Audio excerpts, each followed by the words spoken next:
Kako smiriti agresivnu osobu u samo jednoj minuti? Postoji dosta trikova koji nam mogu olakšati život, ali nas i naučiti kako da pomognemo drugim ljudima. Donosimo 3 savjeta uz koje ćete zaustaviti neželjenu svađu ili smiriti agresivnu osobu koja vam nije naklonjena. 3. savjet najbolje djeluje. Želite li prekinuti neželjenu svađu? Poslužite se efektom čovjeka koji jede.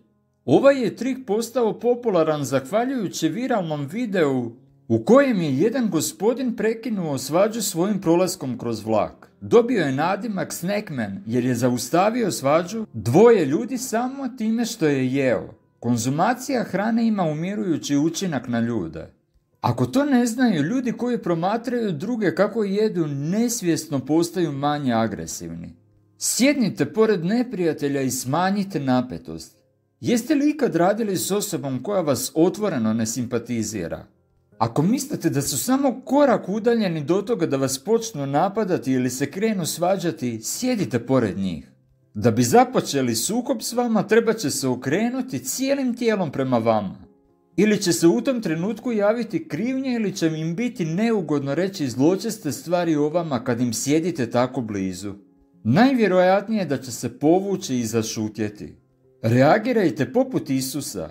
Naš gospodin nije uzvraćao na provokacije napadima, već smireno, a često je i šutio, na primjer pred Poncijem Pilatom. Zašto ne bismo slijedili njegov dobar primjer? Ako vam se osoba obrati svađalačkim tonom, ostanite smireni i prema temi svađe ukratko analizirajte što je toj osobi u stvari potrebno, što je nedostaje, što očekuje od vas pa zbog toga započinje svađu. To što je muči može biti nedostatak samopoštovanja, nedostatak povjerenja, nedostatak ljubavi, topline i pažnje, strah od nečega. Nikada ne vraćajte zlo za zlo, već dobrim ugasite strijele zloga.